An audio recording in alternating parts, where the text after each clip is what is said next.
열왕기하 4장 말씀입니다. 열왕기하 4장 말씀은 이제 엘리사가 여러 가지 기적을 베풀었다 하는 그런 말씀이죠. 우리가 지난 앞에서도 보았지만 이 엘리사가 이런 기적을 베풀 수 있었던 그 이유는 성령의 역사하심이 있었기 때문이죠.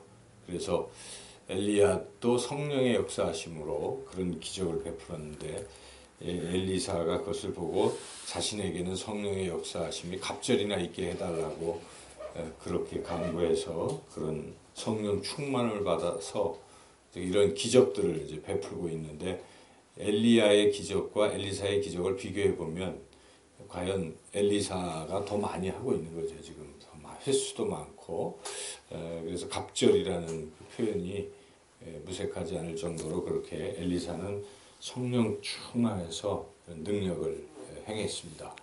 우리가 어제 주일 오후에 성령 안에서 기도하라 하는 그런 은혜를 나누었는데, 항상 성령 충만을 위해서 우리가 기도하고 성령이 우리에게 말씀하시는 대로 또 살아가고 이제 이렇게 살면 그야말로 능력 있는 그런 삶을 살게 될 것입니다. 또 이제 오늘 본문을 통해서 우리가 깨닫게 되는 교훈은 이제 공통적인 것을 생각해 본다면, 하나님께서는 하나님의 사람들, 하나님의 일을 하는 사람들을 돌보신다 하는 이제 그런 교훈을 우리가 얻을 수 있죠. 세 가지, 여기 서너 가지 사건, 기적들이 일어났는데, 첫째는 그 하나님의 선지자의 제자들, 그러니까 하나님의 사람들이죠. 지금 엘리사의 제자들이에요.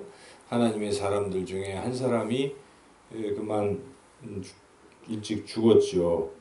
그러니까 그 가족이 사는 게 얼마나 힘들었겠습니까? 그 아내가 뭐 먹을 게 없고 그렇게 살고 있는 그런 어려운 형편에 있었던 것이죠. 그래서 두 아들을 남의 집에 종으로 팔아야 되는, 빚을 많이 지고 남편이 돌아가시고 그랬기 때문에 이제 그걸 갚아야 되니까 할 수 없이 종으로 보내야 되는 이런 절박한 상황에 놓여 있었죠. 이것을 엘리사가 알고 그 어려움을 도와주었다 하는 그런 내용입니다. 그래서 그릇을 가져와라 해가지고 거기에 기름이 가득 차게 해줘서 그 기름을 내다 팔아서 빚도 갚고 또 생활도 할 수 있도록 이렇게 엘리사가 그 제자들 가운데 어려운 가정을 도와주었다. 이런 게 첫 번째 기적이죠. 그래서 결국 하나님의 사람들을 하나님께서 엘리사를 통해서라든지 돌보시고 계시다는 것을 우리가 또 깨달을 수 있고, 또 그렇게 돌보던 엘리사를 또 하나님이 돌보신다는 것이죠.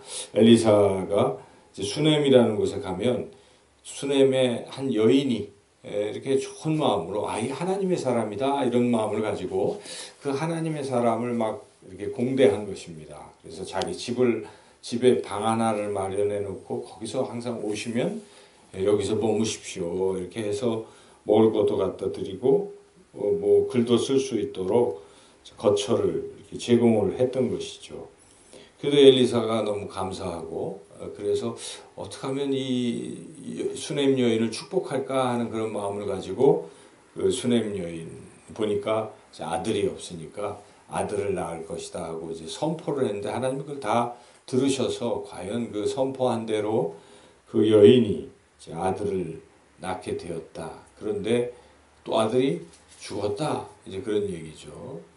머리가 아파서 엄마 품에서 죽어버렸어요. 그래서 이제 이 여인이 엘리사를 찾아와서 엘리사가 가서 죽은 그 아들을 이렇게 하나님께 기도했더니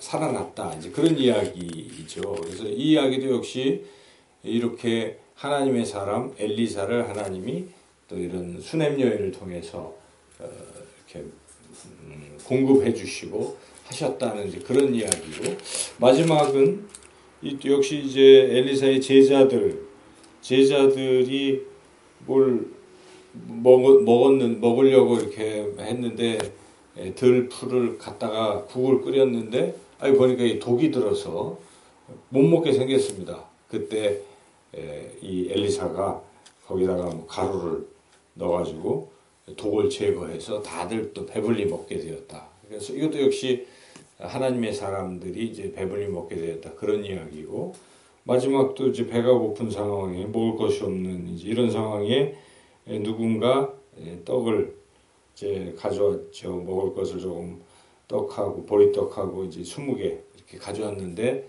이게 여기 100명 이상의 이 사람들이 먹기에는 아주 부족할 거 아니겠습니까? 떡 20개 가지고 못 먹죠. 그래서 그런데 여기서 예수님이 베푸셨던 오병이어 기적 같은 일이 일어난 것이죠.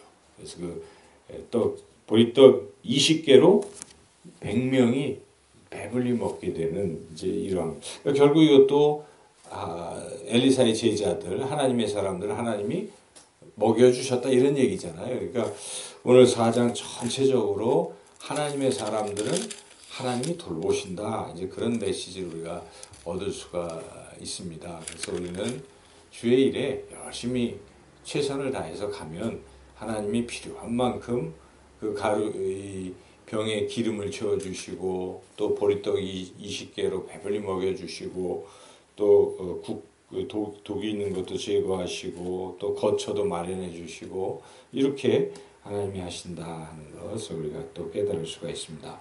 또 한 가지 우리가 또 깨달을 수 있는 것은 여기에 이 수냄 여인의 태도를 우리가 배워야 된다는 것입니다. 수냄 여인 어떻습니까?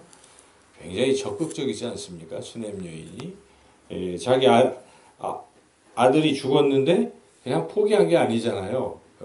여성이 여장부처럼 막 말 타고 안장 나귀 타고 그냥 달려가서 아주 침착하게, 처음에 자기 아들이 죽었다는 얘기도 안 하고, 중요한 것은 엘리사를 만나야 된다고 생각하니까, 게하시가 중간에 거절할 것 같으니까 평안하다. 그리고 엘리사 앞에 가서 발을 잡고, 이제 발을 잡았다는 것은 막 더 이상 이제 안 떨어지겠다는 얘기 아니겠습니까? 잡고서 사정을 하고, 그랬더니 엘리사가 지팡이 하나 주면서 게하시한테, 사환한테 그냥 가서 애한테 놓으면 산다 하고, 자기는 안 가려고 처음에 그러니까 절대 그렇게 할 수 없다 하고 살짝 달라붙으니까 엘리사가 할 수 없이 가자 해가지고 이제 갔지 않습니까? 그래서 결국 아이가 살아나게 되었다. 이 모습을 보면 이 수냄 여인이 굉장히 적극적이었다, 이런 것을 우리가 볼 수 있습니다. 그래서 우리는 구하라 그러면 주실 것이요, 찾으라 찾을 것이요, 두드리라 열릴 것이라.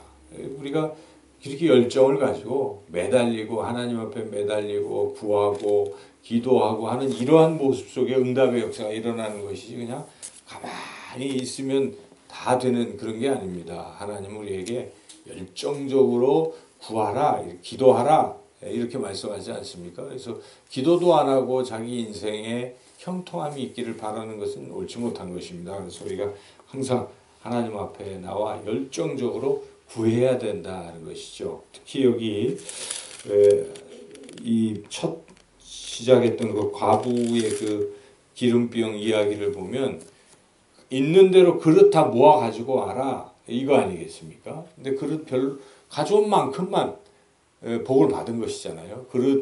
가져온 그릇에 기름이 찬 것이나, 그러니까 우리가 더 많이, 더 열정적으로 구하고 그랬으면 더 많이 얻을 수 있는 것입니다. 그래서 그것은 하나님이 원하시는 것입니다. 그런 열정, 특히 우리가 하나님의 일을 위해서 지경을 넓혀 주십시오, 이런 어떤 열정들은 굉장히 중요한 것이죠. 사람이 미지근한 것은 하나님 기뻐하시지 않습니다. 라오디게아 교회가 아주 미지근하잖아요. 온천도 내려오고 냉천도 내려오니까 사람들이 그러니까 하나님께서 미지근한 자는 내가 내 입에서 토해내버리겠다, 이렇게까지 말씀하시지 않습니까? 차든지 덥든지 확실히 하라 하는 것입니다. 그래서 우리가 신앙생활을 할 때는 열정을 가지고 이왕 신앙생활을 하는 거, 뭔가 열정적으로 해야지. 기도해 해도 나오지도 않고, 해도 수동적으로 그저 얼굴 그런 신앙은 안 되지 않습니까? 그래서 우리가 정말 하면 열정적으로, 우리가 12호 이웃초청 잔치를 한다 그러면 정말 지금부터 기도하고, 이번에는 내가 꼭 하나님 영혼을 구원할 수 있도록 이런 열정을 가지고 그냥 또 지나가는 행사련이 항상 그런 태도는 뭐 얻는 게 없습니다. 우리 인생의 태도가 그래서 안 되는 것이죠. 특별히 하나님 앞에서 우리가 간절히 기도하고 간구하는 이러한 열정이 우리에게 필요하다. 오늘 열왕기 하 4장 말씀을 통해서 하나님의 사람들은 하나님께서 돌보신다 하는 그런 믿음, 그리고 또한 이런 열정, 이런 것들, 그리고 성령의 능력으로 오늘도 주님의 일을 감당하고 주님을 기쁘시게 하는 그런 삶이 되시기를 주님의 이름으로 축원합니다.